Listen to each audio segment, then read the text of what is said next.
ওম শান্তি। আজ 17-3-2024 অব্যক্ত বাপদাদার মধুর মহাবাক্য। Revise date 12-12-1998। মুরলির সার: আমার এর দেহ অভিমানকে ত্যাগ করে ব্রহ্মা বাবার কদমে কদম রাখো। আজ বাপদাদা নিজের চতুর্দিকের শ্রেষ্ঠ ব্রাহ্মণ আত্মাদের দেখছেন। ব্রাহ্মণ অর্থাৎ ব্রহ্মা মুখবংশাবলী। প্রত্যেক ব্রাহ্মণ আত্মার ভাগ্য দেখে বাপদাদাও প্রসন্ন হন। প্রত্যেক ব্রাহ্মণ আত্মা জন্মানোর সাথে সাথেই স্বয়ং ব্রহ্মা বাবার দ্বারা তাদের ললাটে স্মৃতির তিলক লাগে। স্বয়ং ভগবান তিলকধারী বানান। সেই সঙ্গে প্রত্যেক ব্রাহ্মণ আত্মাকে পবিত্রতার মহামন্ত্রের দ্বারা লাইটের মুকুট ধারণ করান। ডবল মুকুট, তাছাড়া ভগবান স্বয়ং নিজের হৃদয়ে সিংহাসনাসীন বানান। সুতরাং জন্মানোর সাথে সাথেই তিলক, মুকুট আর সিংহাসনাসীন হয়ে যাও তোমরা। এমন শ্রেষ্ঠ ভাগ্য সারা কল্পে কোনো আত্মার হতে পারে না। ব্রাহ্মণ জন্ম হওয়া মাত্রই আমরা এমন ভাগ্যবান হই। তো এত শ্রেষ্ঠ ভাগ্যের স্মৃতি থাকে তোমাদের। দুনিয়ার লোকেরা তোমাদের অর্থাৎ সব ব্রাহ্মণদের নিদর্শন শ্রীকৃষ্ণ রূপে দেখিয়ে দিয়েছেন, কিন্তু তিনি হলেন বিশ্বের রাজকুমার। সেই জন্য রাজ্য অধিকারীর চিহ্ন হিসেবে তিলক, মুকুট, সিংহাসন দেওয়া হয়ে থাকে। তা সত্ত্বেও তার ছোটবেলায় তিলক, মুকুট, সিংহাসন প্রাপ্ত হয় না, বরং তোমাদের ব্রাহ্মণদের তিলক, মুকুট আর সিংহাসন তিনটিই প্রাপ্ত হয়। পরমাত্ম পিতার দ্বারা এই তিন প্রাপ্তি হওয়া এটা শুধু ব্রাহ্মণদেরই ভাগ্যে রয়েছে। তাই তো বাপদাদা দেখছিলেন যে আমার বাচ্চাদের প্রত্যেকের মস্তকে কত বড় ভাগ্যের নক্ষত্র ঝলমল করছে। এমন ভাগ্যের নক্ষত্র তোমাদের নিজেদের মধ্যে ঝলমল করতে দেখা যায়? সদা ঝলমলে দেখা যায়, নাকি কখনো খুব ভালো আর কখনো নক্ষত্রের উজ্জ্বলতা কম হয়ে যায়? ভাগ্যের এই নক্ষত্র বিচিত্র নক্ষত্র। তাই তো বাপ দাদা তোমাদেরকে যখনই দেখেন মিলিত হন, তখন প্রত্যেক বাচ্চার ললাটে নক্ষত্র ঝলমল করতে দেখে প্রসন্ন হন। নক্ষত্র ঝলমল করতে করতে উজ্জ্বলতা কেন কম হয়, তার কারণ তোমরা সবাই খুব ভালোভাবে জানো। বাচ্চাদের চার্ট দেখে বাপ দাদার মৃদু মৃদু হাসিও আসে। যখনই কাউকে জিজ্ঞাসা করো যে কি হতে চাও, লক্ষ্য কি, তো মেজরিটির উত্তর একই হয় যে নম্বর 1 হতে হবে, সূর্যবংশী হতে হবে। চন্দ্রবংশী রাম সীতাও হতে চায় না। কিন্তু যখন লক্ষ্য সূর্যবংশী নম্বর 1-এর, তো যেমন সূর্যবংশের লক্ষ্য তেমন লক্ষণ সদা প্রতীয়মান হওয়া আবশ্যক। বাচ্চাদের লক্ষ্য সূর্যবংশের অর্থাৎ সদা বিজয়ীর। নম্বর 1 সূর্যবংশের লক্ষণ হল সদা বিজয়ী। সূর্যের কলা কম বা বেশি হয় না, উদয় হয় আর অস্ত হয়, কিন্তু চন্দ্রবংশীর মতো কলা কম হয় না। তো সূর্যবংশের লক্ষণ হল সদা একরোষ আর সদা বিজয়ী। চন্দ্রবংশকে ক্ষত্রিয় বলা হয়ে থাকে। ক্ষত্রিয় জীবনে কখনো হার হয়, কখনো জিত হয়, কখনো সফলতা মূর্ত আর কখনো পরিশ্রম মূর্ত। যুদ্ধ করা অর্থাৎ পরিশ্রম করা। চন্দ্রবংশের কলা একরস হয় না। সেই জন্য লক্ষ্য আর লক্ষণ সমান বানাও। যেমন লক্ষ্য রেখেছ বাবার সমান হওয়ার, প্রত্যেক বাচ্চা এটাই বলে যে বাবার সমান হতে হবে।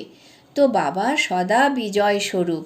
যদি একরোষ অবস্থা নেই, তবে কি নম্বর 1 হবে, নাকি নম্বর ক্রমানুসারে আসবে?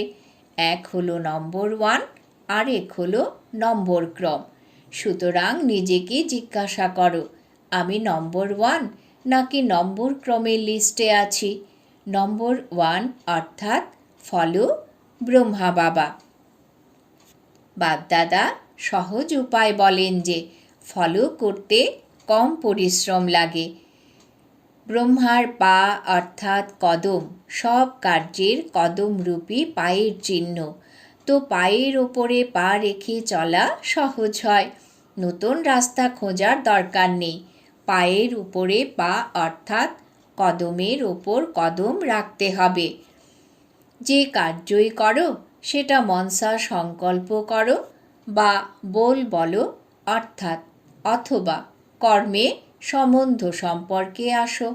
প্রতিটা কর্ম করার আগে এটা ভাবো যে আমি যে ব্রাহ্মণ আত্মা কর্ম করছি তা কি বাবার সমান?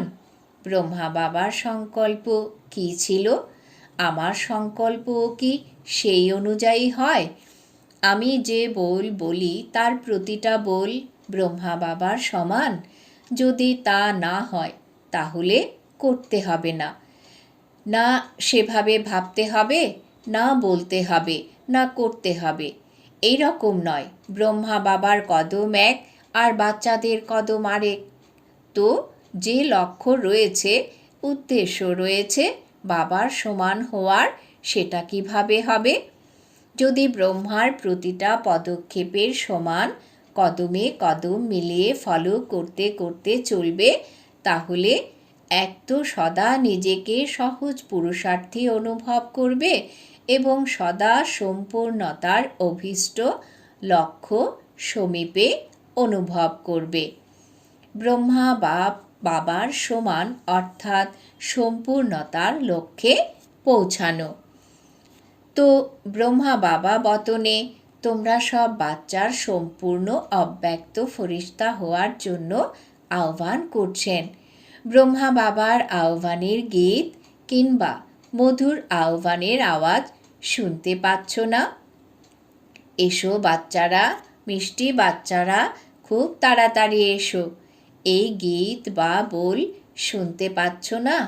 ব্রহ্মা বাবার আওয়াজ শোনো, ক্যাচ করো। ব্রহ্মা বাবা এটাই বলেন যে বাচ্চারা 99 সালের জন্য অনেক ভাবে, কি হবে, এটা হবে, ওটা হবে, এটা হবে নাকি হবে না, এটা হবে এই ভাবনায় বেশি থাকে।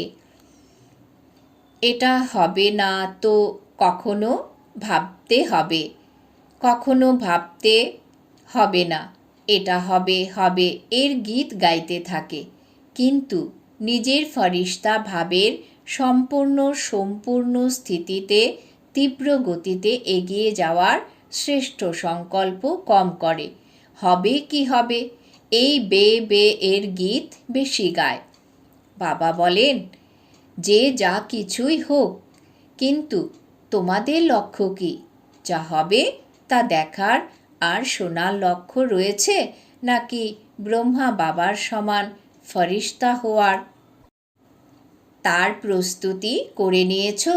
প্রকৃতি নিজের যা কিছু রং রূপ দেখাক, তোমরা ফরিস্তা হয়ে বাবার সমান অব্যক্ত রূপধারী হয়ে প্রকৃতির প্রতিটা দৃশ্যকে দেখার জন্য প্রস্তুত হয়েছ? প্রকৃতির উথাল পাথাল হওয়ার প্রভাব থেকে মুক্ত ফরিস্তা হয়েছ? নিজের স্থিতির প্রস্তুতিতে লেগে আছো নাকি কি হবে এই ভাবনায় লেগে আছো? যে কোনো পরিস্থিতি যদি সামনে আসে তো প্রকৃতিপতি তোমরা নিজস্ব প্রকৃতিপতির সিটে সেট হবে নাকি আপসেট হবে? এ কি হয়ে গেল, এই হয়েছে এই দৃশ্যের সমাচারে বিজি হবে নাকি সম্পন্নতার স্থিতিতে স্থিত হয়ে প্রকৃতির যে কোনো অস্থিরতা চলাকালীন মেঘের সমান অনুভব করবে? তো ব্রহ্মা বাবা বাচ্চাদের জিজ্ঞাসা করছেন যে আমার সমান ফরিস্তা সদাকালের জন্য হয়েছ? কেননা তোমাদেরকে অর্থাৎ সকল বাচ্চাদেরকে ব্যক্ত থেকে অব্যক্ত হতে হবে। তোমরা বলবে বাবা তো অব্যক্ত হয়ে গেছেন, আমাদেরও এরকম অব্যক্ত বানিয়ে দেবেন তো না? ব্রহ্মা বাবা বলেন প্রথমে নিজেকে নিজে জিজ্ঞাসা করো, বিশ্ব কল্যাণের দায়িত্বের যে মুকুট পরিয়েছেন তা সম্পন্ন করে নিয়েছ? বিশ্ব কল্যাণকারী বিশ্বের কল্যাণ সম্পন্ন হয়েছে। ব্রহ্মা বাবা তো এই জন্য অব্যক্ত হয়েছেন, এই জন্য যে বাচ্চাদের বিশ্ব কল্যাণের কার্য দিয়ে বন্ধন থেকেও মুক্ত হয়ে সেবার গতি তীব্র করানোর নিমিত্ত হওয়ার ছিল। যার প্রত্যক্ষ স্বরূপ চারদিকে দেখছ, তা দেশে হোক বা বিদেশে, অব্যক্ত ব্রহ্মার দ্বারা তীব্র গতিতে সেবা হয়েছে, আরও হওয়ারই আছে। সেবায় তীব্র গতির নিমিত্ত আধার ব্রহ্মা বাবার হওয়ার ছিল, কিন্তু রাজ্য অধিকারী এক ব্রহ্মা বাবার হওয়ার নয়, সাথে বাচ্চাদেরও রাজ্য অধিকার নেওয়ার আছে। সেই জন্য সাকারে নিমিত্ত তোমরা সাকার রূপধারী সব বাচ্চাকে ব্যক্ত থেকে অব্যক্ত ফরিস্তা হয়ে বিশ্ব কল্যাণের সেবার গতি তীব্র করে সমাপ্তি আর সম্পন্ন হতে হবে এবং করতে হবে। ব্রহ্মা বাবা বলেন যে 99 সালে সমাপ্তি করে দিই, প্রকৃতিকে একতালি বাজাবে, আর প্রকৃতি তো দাঁড়িয়েই আছে তৈরি হয়ে। তোমরা কি ফরিস্তা সমান ডবল লাইট হয়ে গেছো? কমপক্ষে 108 এমন সদা বিজয়ী হয়েছ যে কোনো রকমের ব্যর্থ আর নেগেটিভ সংকল্প, বল অথবা কর্ম অর্থাৎ সবার সাথে সম্বন্ধ সম্পর্কে পাশ হয়েছ। ব্যর্থ বা নেগেটিভ এই বোঝা সদাকালের জন্য ডবল লাইট ফরিস্তা হতে দেয় না। তাই তো ব্রহ্মা বাবা জিজ্ঞাসা করেন, তালি বাজাই আমরা, নাকি 2000 সালে তালি বাজাবে? কবে বাজাবে? কি ভাবছ? যখন তালি বাজবে সেই সময় তোমরা সেই রকম তৈরি হয়ে যাবে। কি হবে? বাজাবে তালি? বলো, প্রস্তুত হয়েছ তোমরা? পেপার নেই, সব কিছু ছাড়তে হবে। যারা মধুবনের তাদেরকে মধুবন ছাড়তে হবে, যারা জ্ঞান সরোবরের তাদেরকে জ্ঞান সরোবর, সেন্টারের সবাইকে সেন্টার, বিদেশিদেরকে বিদেশ, সব ছাড়তে হবে। তো এবার রেডি হয়েছ? যদি এবার রেডি হয়েছ তো হাতের তালি বাজাও। এবার রেডি? পেপার নেই, কাল অ্যানাউন্স করি। ওখানে গিয়েও ছাড়তে পারবে না, সেখানে গিয়ে একটু ঠিক করে আসি না, সেখানে যেখানে আছি সেখানে আছি, এই রকম এবার রেডি। নিজের দপ্তরও নয়, খাটিয়াও নয়, ঘরও নয়, আলমারিও নয়। এমন বলবে না যে সামান্য কাজ তো ছিল, দুদিনে করে চলে আসি। না, অর্ডার ইজ অর্ডার। ভেবে হ্যাঁ বলো, নয়তো কাল অর্ডার বেরোবে। কোথায় যেতে হবে, কোথায় না যেতে হবে, বের করি অর্ডার। তৈরি আছো তোমরা? সেই রকম সাহসের সাথে হ্যাঁ বলছো না। তোমরা ভাবছো আরও কয়েকদিন যদি পেয়ে যায় তো ভালো হয়, আমাকে ছাড়া এটা না হয়ে যায়, ওটা না হয়ে যায়, এই ওয়েস্ট সংকল্প যেন করো না। ব্রহ্মা বাবা ট্রান্সফার হয়েছেন, তো তিনি কি কখনো ভেবেছেন যে আমাকে ছাড়া কি হবে, চলবে কি চলবে না? তিনি কি ভেবেছেন আচ্ছা চলো একটা ডিরেকশান তো দিয়ে দেই? ডিরেকশান দিয়েছেন, নিজের সম্পন্ন স্থিতির দ্বারা ডিরেকশান দিয়েছেন, মুখের দ্বারা নয়। অর্ডার এসেছে ছেড়ে দাও, তো বন্ধন থেকে মুক্ত, এই রকম তৈরি হয়েছ। এখন শোরগোল হোক, তাহলে এটাই করা হবে। সেটা আগেই বলে দিচ্ছি, অর্ডার হবে, জিজ্ঞাসা করে নয়। বাবা তারিখ ফিক্স করবেন না, হঠাৎ অর্ডার দেবেন, এসে যাও, ব্যাস। একেই বলে ডবল লাইট ফরিস্তা। অর্ডার হওয়ার সাথে সাথে উড়ে যাওয়া।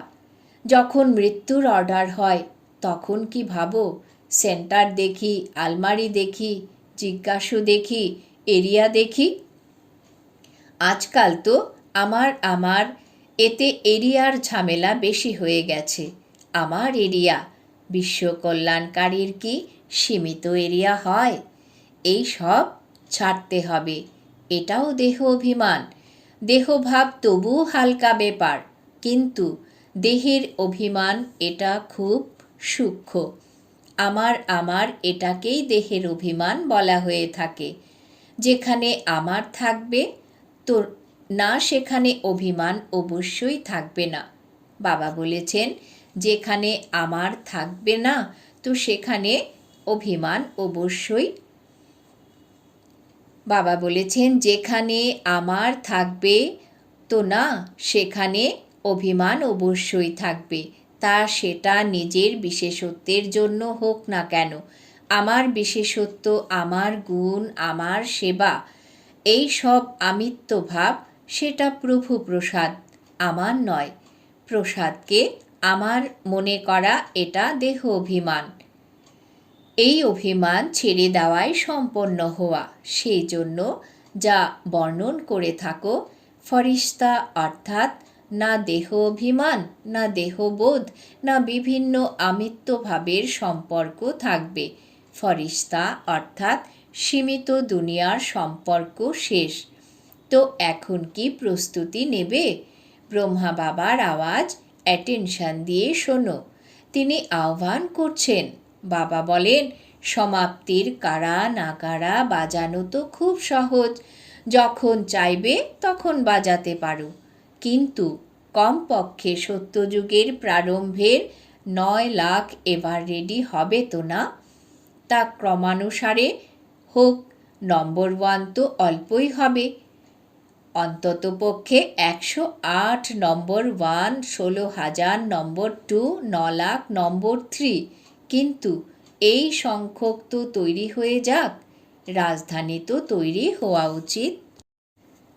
এখন রেজাল্টে বাপদাদা দেখছেন যে বর্তমান সময়ে মেজরিটি পরিমাণে মায়ার স্বরূপ হলো নেগেটিভ আর ব্যর্থ সংকল্পের। বিশ্ব কল্যাণকারীর স্টেজ হলো সদা অসীম জগতের বৃত্তি হবে, দৃষ্টি হবে, আর অসীম জগতের স্থিতি হবে। বৃত্তিতে অল্প একটুও কোনো আত্মার প্রতি নেগেটিভ বা ব্যর্থ ভাবনা থাকবে না। নেগেটিভ কথাকে পরিবর্তন করা সেটা আলাদা বিষয়, কিন্তু যে স্বয়ং নেগেটিভ বৃত্তি রচনা করে সে অন্যদের নেগেটিভকে পজিটিভে চেঞ্জ করতে পারবে না। সেই জন্য প্রত্যেককে নিজের সূক্ষ্ম চেকিং করতে হবে যে বৃত্তি দৃষ্টি সকলের প্রতি সদা অসীম আর কল্যাণকারী আছে। অল্প একটুও কল্যাণের ভাবনার পরিবর্তে পার্থিব জগতের ভাবনা, পার্থিব জগতের সংকল্প, বল সূক্ষ্ম রূপেও সমাহিত নেই তো? যাদের মধ্যে সূক্ষ্ম রূপে সমাহিত হয়ে থাকে তাদের লক্ষণ হলো প্রতিকূল সময়ে বা সমস্যার সম্মুখীন হলে সেই সূক্ষ্ম ভাবনা স্থূল রূপে প্রতীয়মান হয়ে যায়। সর্বদা ঠিকই থাকে, কিন্তু প্রতিকূল সময়ে সেটা ইমার্জ হয়ে যায়। তারপর চিন্তা করে এই রকমই পরিস্থিতি, এই রকম, এই ব্যক্তিটি এই রকম। ব্যক্তি যেরকমই হোক, আমার স্থিতি শুভ ভাবনা অসীম জগতের ভাবনা আছে নাকি নেই? নিজের ভুল চেক করো। বুঝেছ? পরিস্থিতিকে দেখো না, নিজেকে দেখো। ব্যাস 99 সালে নিজেরা একটি সুরে লেগে থাকো যে যেটা ব্রহ্মা বাবার কদম সেটা ব্রহ্মা বাবার সমান আমারও কদম হবে। ব্রহ্মা বাবার প্রতি সকলের ভালোবাসা আছে, তাই না? তো প্রিয়জনকেই ফলো করা হয়, বাবার সমান হতেই হবে। ঠিক আছে? 99 সালে সবাই তৈরি হয়ে যাবে। 1 বছর আছে। এটা হয়ে গেছে, এটা হয়ে গেছে, এটা চিন্তা করবে না। এটা তো হওয়ারই ছিল, প্রথম থেকেই জানা ছিল এটা হবে। কিন্তু বাবার সমান ফরিস্তা হতেই হবে। বুঝেছ? করতে হবে, তাই না? করতে পারবে। 1 বছরে তৈরি হয়ে যাবে নাকি অর্ধেক বছরেই তৈরি হয়ে যাবে? তোমাদের সম্পন্ন হওয়ার জন্য ব্রহ্মা বাবাও অপেক্ষা করছেন, আর প্রকৃতিও অপেক্ষা করছে। 6 মাসে এভার রেডি হও।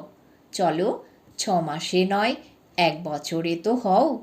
দোলাচলে আসবে না, অচল থাকো, লক্ষ্য থেকে সরে যাবে না।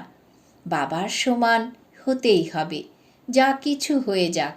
যদি কোনো ব্রাহ্মণ তোমাদের স্থিতিকে দোলাচলে নিয়ে আসে, বা যদি কোনো ব্রাহ্মণ বাধা হয়ে সামনে আসে, তথাপি আমাকে সমান হতেই হবে। বাপ দাদার এই রায় পছন্দ হয়েছে? বাপ-দাদা সবাইকে হাত ওঠাতে বললেন, আর সকলের ভিডিও ফটো রেকর্ড হলো। এই ফটো সবাইকে পাঠানো হবে। এখানকার মুভিতে হয়তো কেউ মিসও হতে পারে, বতনের মুভিতে কেউ মিস হতে পারবে না। আচ্ছা, বাবা বলছেন 1 সেকেন্ডে সবাই এখনই বিদেহী হতে পারবে। তো এখন 1 সেকেন্ডে বিদেহী স্থিতিতে স্থিত হয়ে যাও। বাবা ড্রিল করালেন। এখন দেহতে ফিরে এসো। এখন পুনরায় বিদেহী হয়ে যাও। এই রকম সারাদিন মাঝে মাঝে 1 সেকেন্ডের জন্য হলেও বারংবার এই অভ্যাস করতে থাকো। আচ্ছা? সর্বশ্রেষ্ঠ ব্রাহ্মণ আত্মাদেরকে, সদা ব্রহ্মা বাবার কদমে কদম রেখে ফলো ফাদার করা আজ্ঞাকারী বাচ্চাদেরকে, সদা ব্রহ্মা বাবার সমান ফরিস্তা স্থিতিতে স্থির থাকা নিকটস্থ আত্মাদেরকে, সদা প্রকৃতিপতি হয়ে প্রকৃতির প্রত্যেক দৃশ্যকে সাক্ষী হয়ে দেখা অচল অনড় আত্মাদেরকে, সদা অসীম জগতের বৃত্তি আর দৃষ্টি রাখা ভাগ্যবান বাচ্চাদেরকে বাপ-দাদার স্মরণের স্নেহ সুমন আর নমস্কার। বাইরে যারা শুনছে, এই দেশে হোক বা বিদেশে, সেই সকল বাচ্চাদেরকেও বিশেষ স্মরণ আর স্নেহ। আমরা আমাদের অতি মিঠা বাপ দাদাকেও জানাই স্মরণের স্নেহ সুমন নমস্কার। বরদান। বাবা আজ বরদান দিয়েছেন, অবিনাশী প্রাপ্তিগুলির স্মৃতির দ্বারা নিজের শ্রেষ্ঠ ভাগ্যের খুশিতে থাকা ইচ্ছা মাত্র অবিদ্যা ভব। অবিনাশী প্রাপ্তিগুলির স্মৃতির দ্বারা নিজের শ্রেষ্ঠ ভাগ্যের খুশিতে থাকা ইচ্ছা মাত্র অবিদ্যা ভব। ব্যাখ্যা: যার বাবাই হলেন ভাগ্য বিধাতা, তার ভাগ্য কেমন হবে? সদা এই খুশি যেন থাকে যে ভাগ্য তো আমাদের জন্মসিদ্ধ অধিকার, বা আমার শ্রেষ্ঠ ভাগ্য, আর ভাগ্য বিধাতা বাবা। এই গীত গাইতে গাইতে খুশিতে উঠতে থাকো। এমন অবিনাশী খাজানা প্রাপ্ত হয়েছে যা অনেক জন্ম সাথে থাকবে, কেউ ছিনিয়ে নিতে পারবে না, কেউ লুট করতে পারবে না। কত বড় ভাগ্য! যেখানে কোনো ইচ্ছা নেই, মনের খুশি হলো সকল প্রাপ্তি। অপ্রাপ্ত কোনো বস্তুই নেই, সেই জন্য ইচ্ছা মাত্র অবিদ্যা হয়ে গেছ। স্লোগান: বিকর্ম করার টাইম অতিক্রান্ত হয়ে গেছে। এখন ব্যর্থ সংকল্প বাণীও অনেক ধোঁকা দেবে। বিকর্ম করার টাইম অতিক্রান্ত হয়ে গেছে। এখন ব্যর্থ সংকল্প বাণীও অনেক ধোঁকা দেবে। আজকের বিশেষ সূচনা। আজ হলো মাসের 3য় রবিবার, অন্তর্রাষ্ট্রীয় যোগ দিবস। সকল ব্রহ্মাবৎস সংগঠিত রূপে সন্ধে 6:30 থেকে 7:30 পর্যন্ত বিশেষ নিজের নিরাকারী স্থিতিতে স্থিত হয়ে পরমধাম ঘরের অসীম শান্তি, প্রেম এবং পবিত্রতার অনুভব করুন। মন বুদ্ধিকে একাগ্র করে বীজরূপ স্থিতির অনুভব করুন। আজকের সমান: আমি ইচ্ছা মাত্র অবিদ্যা আত্মা। ওম শান্তি।